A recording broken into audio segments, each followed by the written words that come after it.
Right. ప్రధాని మోదీ కేసీఆర్ ఆరోగ్యం గురించి ఆరా తీసినట్లుగా మనకు అప్డేట్ అందుతోంది.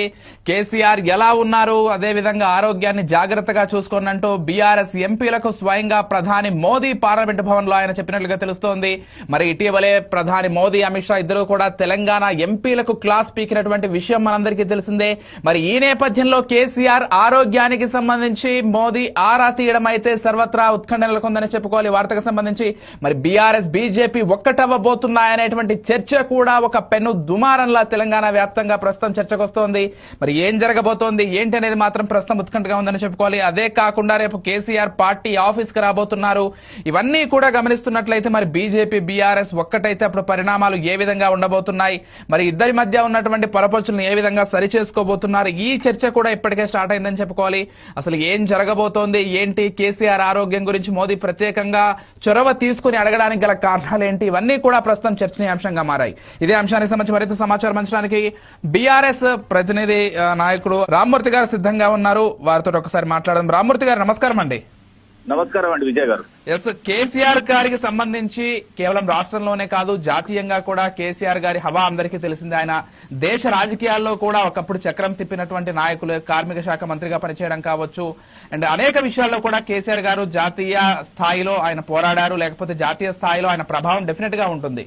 ఈ నేపథ్యంలో మోదీ ప్రత్యేకించి కేసీఆర్ గారి ఆరోగ్యానికి సంబంధించి ఆరా తీయడానికి సంబంధించి అంటే ఎవరికి వారు ఊహాగానాలు అయితే చేసుకుంటున్నారు. ఒక బీఆర్ఎస్ కార్యకర్తగా, నేతగా మీరు ఏం చెప్తారు, అసలు ఏం జరుగుతోంది?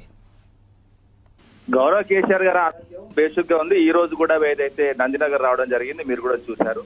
ఏదైతే రేపు మా బీఆర్ఎస్ ఎల్పీ మీటింగ్, అదే విధంగా మా పార్టీ కార్యవర్గ సమావేశం ఉంది కాబట్టి దానికి హాజరవుతారు. అదే విధంగా నీటి విషయంలో అన్యాయం జరుగుతుంది, ఏ విధంగా కాంగ్రెస్ పార్టీ ఈ 2 సంవత్సరాల్లో హక్కులను తుంగలో తొక్కి ఏ విధంగా ప్రవర్తిస్తుంది అన్నది మా పార్టీ శ్రేణులు వివరిస్తారు.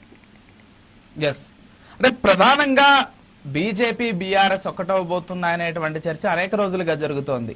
ఇప్పుడు మోదీ గారు ప్రత్యేకించి కేసీఆర్ గారి ఆరోగ్యానికి సంబంధించి ఆరా తీయడంతో బీజేపీ ఆ ప్రయత్నాలు ఏమైనా చేస్తోంది అనేటువంటి ఒక చర్చ కూడా అది క్యాజువల్ గా అడిగిన మాటే అండి. ఎందుకంటే రాజ్యసభలో మన ఎంపీలు ఎదురైనప్పుడు రామ్మూర్తి గారు ఒక వాకప్ చేశారు అంతే తప్ప, కానీ దీన్ని రంధ్రావేశన చేయాల్సిన అవసరం లేదు. ఒకవేళ ఏదైతే మాకు బీజేపీ సంబంధించిన ఎమ్మెల్యేలు ఎదురుపడ్డా కూడా ఏదైతే మోడీ గారు ఎలా ఉన్నాడు అని అడగడం ఏ విధంగా తంతో అదే తంతు, అంతే తప్ప దీనిలో వేరే ఆలోచన లేదండి. ఎస్, అంటే రామ్మూర్తి గారు రేపు ఒక మీటింగ్ కూడా జరగబోతుంది అండి. మీకు తెలిసిందే పార్టీ కార్యాలయంలో, ప్రధాన పార్టీ కార్యాలయంలో తెలంగాణ భవన్ లో ఒక మీటింగ్ కూడా ఏర్పాటు చేయబోతున్నారు. మరి అంటే ఈ ఆల్ ఆఫ్ సడన్ మీటింగ్ ఉండడం, ఈ టైంలోనే మోదీ అడగడం, మొన్న మోదీ గారు తెలంగాణ ఎంపీలకు సంబంధించి, ప్రధానంగా బీజేపీ ఎంపీలకు సంబంధించి ఆయన క్లాస్ తీసుకోవడం, ఈ పరిణామాలన్నీ చూస్తుంటే పోనీ మీ వైపు నుంచి కాకపోయినా బీజేపీ వైపు నుంచి ఏదైనా ఉందా అనేటువంటి ఆలోచన ఏమైనా ఉందా? యాక్చువల్గా ఏంటంటే మాత్రమే ఇది జరగాలండి. ఏంటంటే కార్యవర్గ సమావేశం, బీఆర్ఎస్ ఎల్పీ మీటింగ్. కానీ ఏంటంటే అటు పార్లమెంట్ నడుస్తుంది కాబట్టి అక్కడ మా రాజ్యసభ సభ్యులు కూడా ఉన్నారు కాబట్టి వాళ్ళు కూడా హాజరు కావాలి కాబట్టి మేము 21కి వాయిదా వేయడం జరిగింది.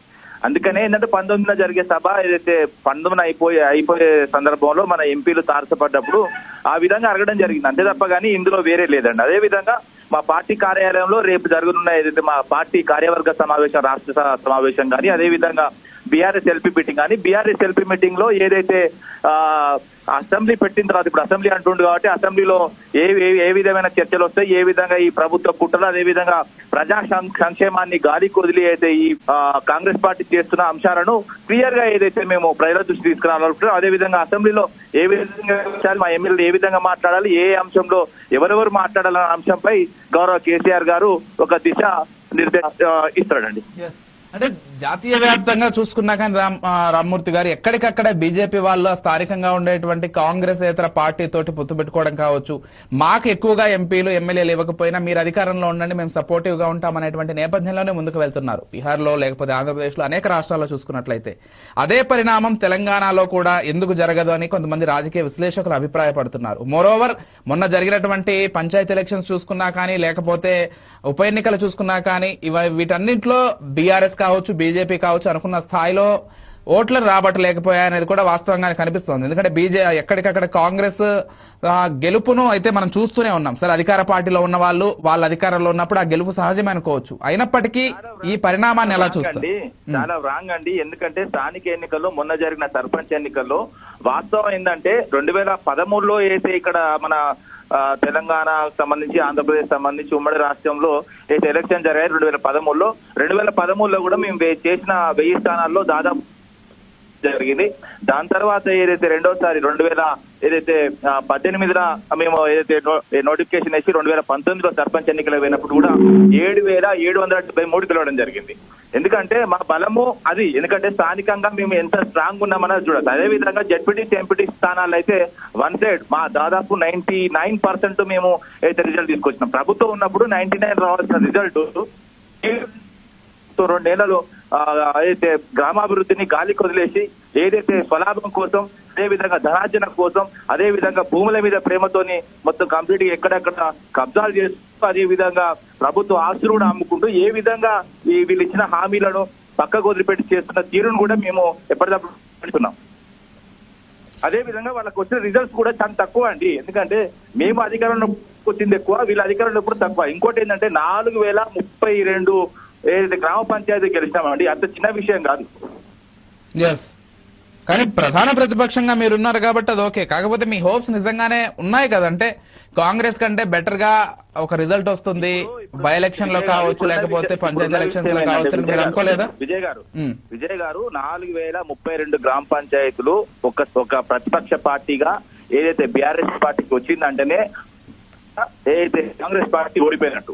ఇంకోటి ఏంటంటే అక్కడ వాళ్ళకి వచ్చింది కూడా జస్ట్ ఏంటంటే 6,000 చిల్లర మాత్రమే, వాళ్ళకు మాకు ఓన్లీ 1300 తేడా మాత్రమే. ఎందుకంటే అధికారం ఉన్న తర్వాత కూడా, ఎందుకంటే ఇంకోటి చూడండి, ఎందుకంటే చూడండి అంటే ఏ విధంగా గ్రామాల్లో వ్యతిరేకత మీ మీద ఉన్నదన్న చూసుకోవచ్చు. అదే విధంగా కొన్ని బీజేపీ గెలిచింది, కొన్ని ఏకగ్రీవం అని కూడా గెలిచాం. అదే విధంగా మేము ఏదైతే వేలంపాట్లో కూడా కొంతమంది మా వాళ్ళు గెలిపించుకోవడం జరిగింది. ఓకే. సో మొత్తంగా మోదీ గారు కేసీఆర్ గారి ఆరోగ్యానికి సంబంధించి అడిగిందంతా కూడా క్యాజువల్ గానే అనేది మీ అభిప్రాయం? రైట్. థ్యాంక్ యూ రామూర్తి గారు, థ్యాంక్ యూ సో మచ్ అండి.